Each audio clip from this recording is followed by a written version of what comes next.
미린의 성전 초입에 부엉산 아래의 미산 저소지.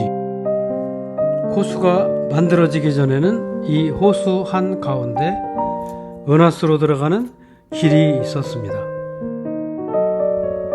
이제 미린의 곧 은하수 속으로 들어가 보겠습니다. 그리스도의 오직 한마디는 서로 사랑하라 였습니다. 그의 뒷모습에서 인간을 향한 무한한 애정이 느껴집니다.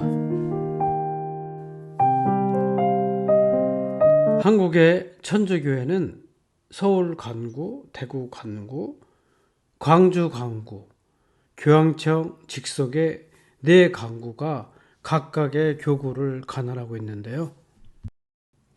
서울 간구가 관할하는 교구에는 서울 대교구를 비롯해서 인천, 수원, 의정부, 춘천, 원주, 대전, 그리고 친묵의 교회라고 일컫는 평양과 함흥 교구가 있습니다. 대구 강구 산하 교구에는 대구 대교구를 비롯해서 부산, 안동, 마산, 청주 교구가 있습니다.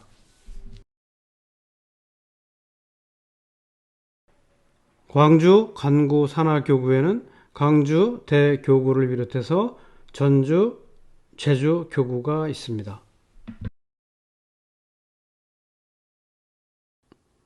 그리스도가 빌라도의 법정에서 사형 선고를 받고 골고다까지 십자가를 지고 가는 800m 거리를 우리는 십자가의 길이라 일컫는데요. 거기에는 14번의 이벤트가 있었습니다.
우리가 기독교라고 부르는 그리스도교는 천주교, 그러니까 로마 가톨릭과 거기서 분리되어 나온 성공회, 그리고 동방정교회, 개신교가 있는데요. 그리스도교를 기리사독이라고 불리는 한자음에서 비롯되었습니다. 우리가 흔히 아시아를 아세아로, 도이칠란드를 독일로, 프랑스를 불란서로 한자음화 부르는 이치와 같습니다. 기독교, 곧 캐톨릭은 보편적인, 일반적인 이라는 뜻을 가진 그리스어입니다. 기독교의 천주교를 굳이 기독교의 개신교와 구별하기 위해서 로마 캐톨릭이라고 지칭하여 부릅니다만, 현재 로마 교황청은 이집트의 알렉산드리아, 터키의 이스탄불, 시리아, 현재는 터키의 안티키아, 그리고 예루살렘의 예루살렘 세력 다툼에서 승리한 대가이기도 합니다. 특히 터키에 있는 안티키아는 최초의 크리스천 공동체가 세워진 곳으로서 크리스천이라는 이름이 나오게 된 도시이기도 합니다. 베드로와 사도 바울의 선교 활동 주 무대이기도 했던 안티키아에는 현재에도 초기 교회의 형태였던 암굴 교회가 남아 있습니다. 어쨌든 개신교와 달리 천주교에서 순교자가 많은 것은 개신교에서는 예배를 누구나 다 드릴 수 있지만 천주교에서는 신부님만이 하나님의 말씀을 전할 수 있는 매개자의 권능을 부여받았기 때문이기도 합니다. 물론 천주교가 복음을 전파할 당시에 시대적 한계성에 기인하기도 합니다. 천주교에서 주교가 관장하는 교구가 있는 것은 신자의 효율적인 관리를 위해서 지역적으로 구역을 분할하였기 때문인데요.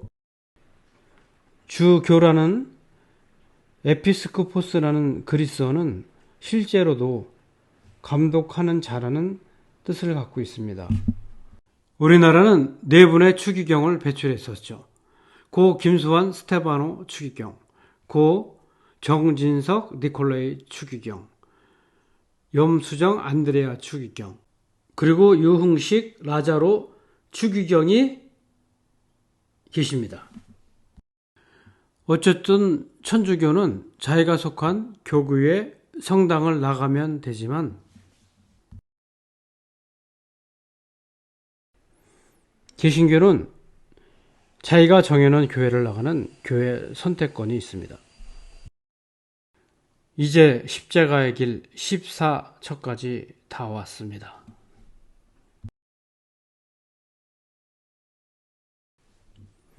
우리나라 천주교는 18세기에 천주학이라는 서학의 학문으로 소개되었고 18세기 후반에 종교로서 확산되는데요.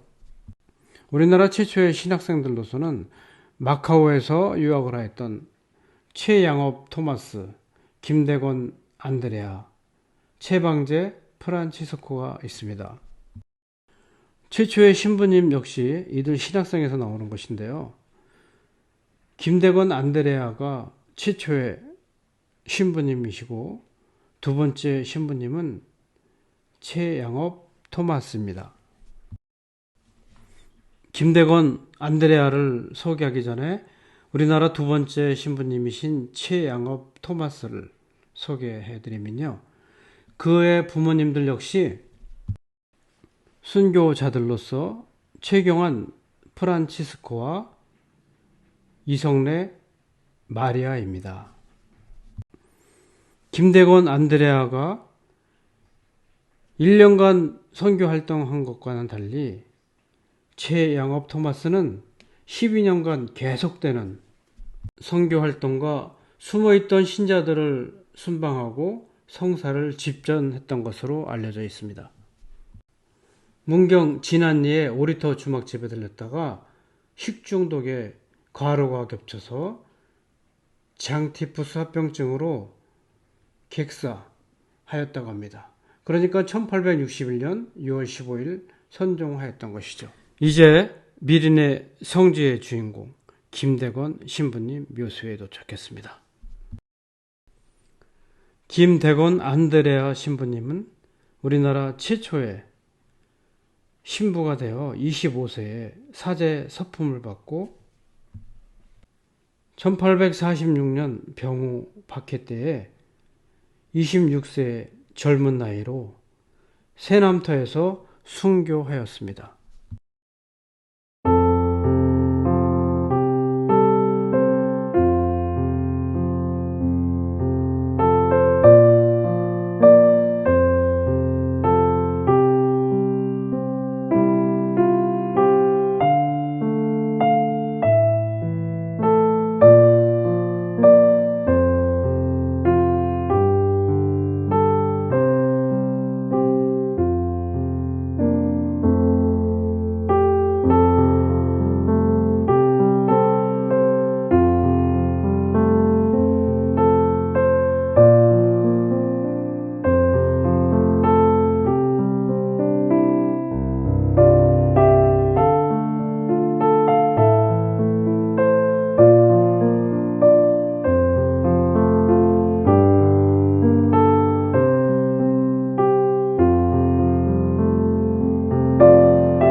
청년 김대건의 길 한번 걸어보고 싶은 길입니다.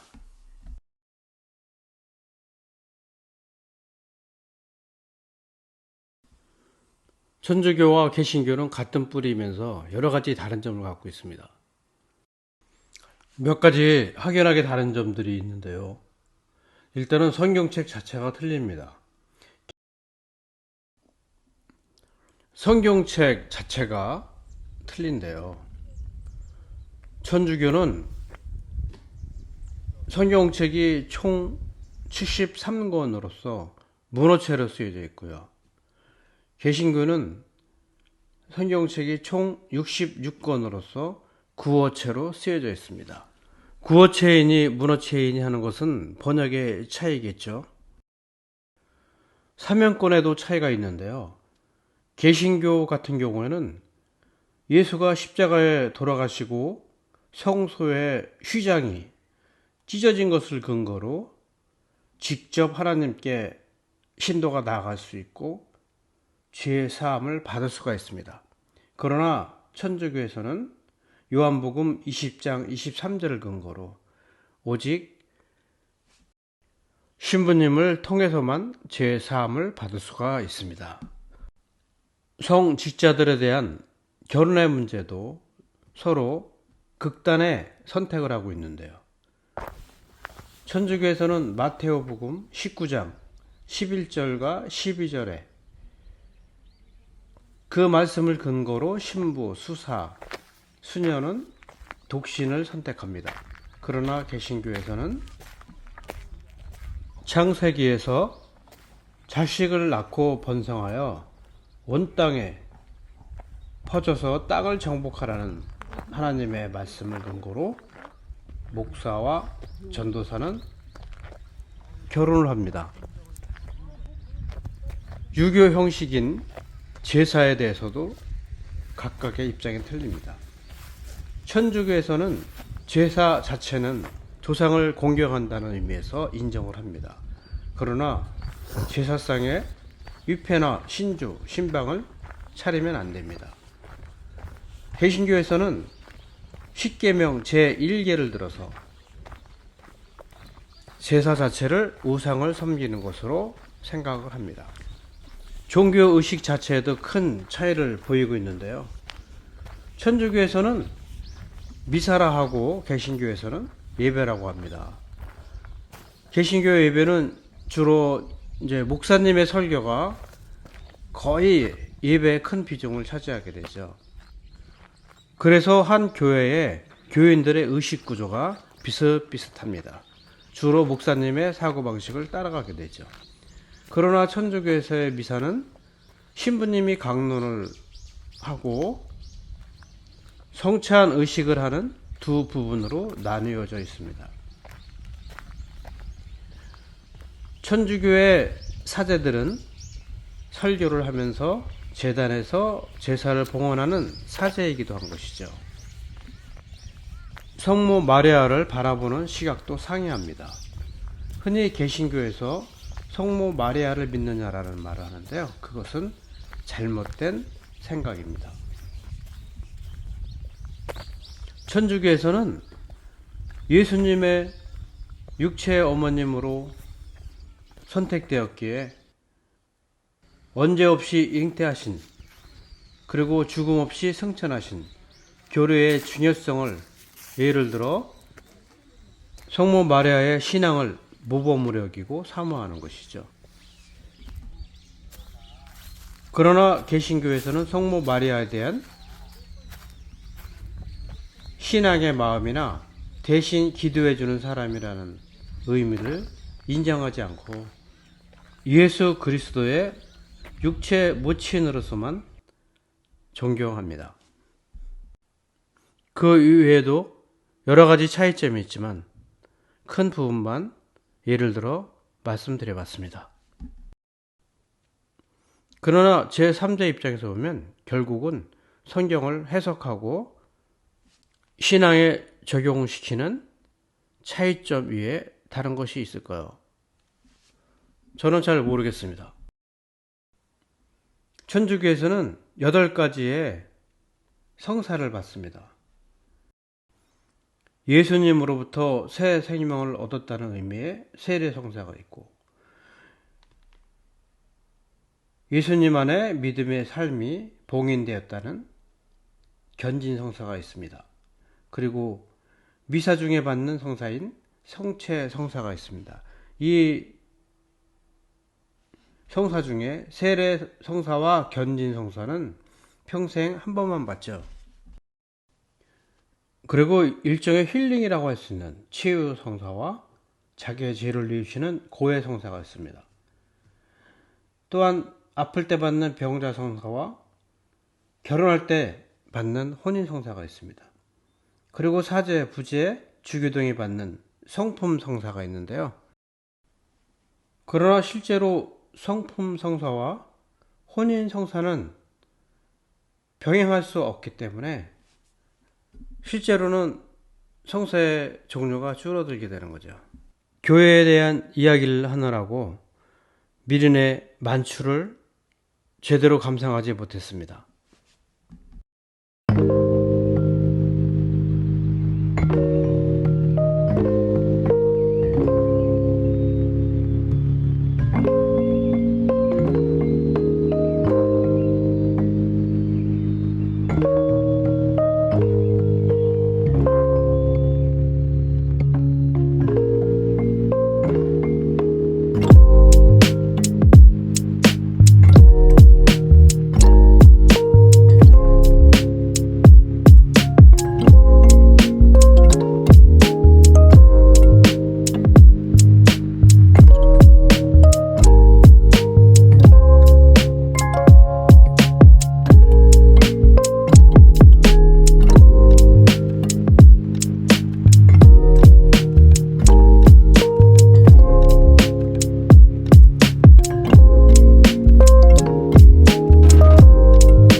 선생님이 하나 여러 가지의 시기 있거든.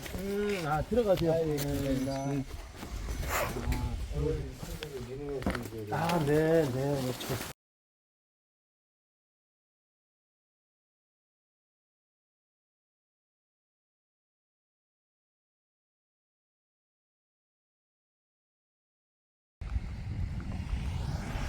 종교적 편견 없이 정원의 아름다움을 즐길 수 있는 늦은 가을에 미린의 성지였습니다.